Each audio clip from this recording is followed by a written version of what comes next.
Bro channel எப்படி போகுது? Channel bro KVP குட்டீஸ். கேவிபி குட்டீஸா? அது பத்தி சொல்லணும்னு வச்சிருந்தேன், நீங்களான்னு கேட்டீங்க. வாங்க உட்காருங்க எல்லாம். அது வந்து நல்லாதான் போயிட்டு இருக்கு. நான் கரெக்டா நல்லா கேவிபி குட்டீஸ்னு உங்களுக்கு சப்போர்ட் பண்ணிட்டு வந்து நாங்க 107 சப்ஸ்கிரைபர் வச்சிருக்கோம். ஆனா அதுலயும் எங்களுக்கு ஒரு பிரச்சனை வந்துச்சு. என்ன பிரச்சனைனா சரியான பிரச்சனை. எப்போ எக்ஸாம் டைம் நினைக்கிறேன், எக்ஸாம் டைம்ல நாங்க கொஞ்ச நாள் இன்னும் டியூஷன்ல இருந்தோம். அப்போ வந்து திடீர்னு கேமராமேன் விறுவிறுன்னு வந்துட்டான்.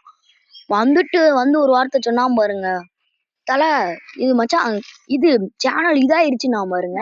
நான் மிரண்டேன், பேன் ஆயிருச்சுன்னு.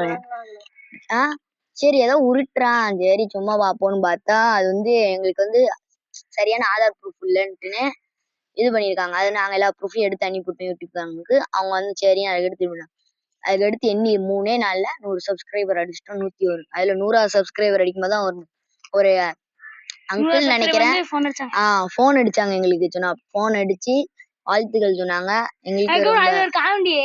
என்ன மீனாட்சி, அது பேர் என்னடா, மீனாட்சி வந்து எனக்கு ஃப்ரீயா கொடுப்பீங்களா ப்ரோ அப்படின்னு கேட்டாங்க. அதுதான் எங்களுக்கு சிரிப்பா இருந்துச்சு. அதுல மீனாட்சி நாங்க வச்சிருந்தோம். கேமராமேன் ஒரு மீனாட்சின்னு ஒரு பேட் வச்சிருந்தோம். சைக்கிள் நீங்க அந்த வீடியோ பாத்துருக்கணும், நொறுக்கி விட்டுருச்சு.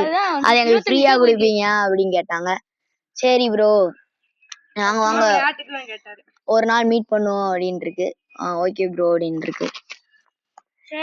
அதுக்கடுத்து நீங்க தொடர்ந்து பாருங்க, உங்களோட பிளெஸிங் சப்போர்ட்ஸ் இதெல்லாம் பண்ணுங்க. அடுத்து நம்ம 100 சப்ஸ்கிரைபர் இது சர்ப்ரைஸ் காத்துட்டு இருக்குன்னு சொல்லியிருந்தோம். அது உங்களுக்கு கூடிய சீக்கிரத்துல ஒரு வீடியோ போடுவோம், அதையும் பார்த்து தெரிஞ்சுக்கோங்க. எடிட் பண்ணிட்டு இருக்கோம்.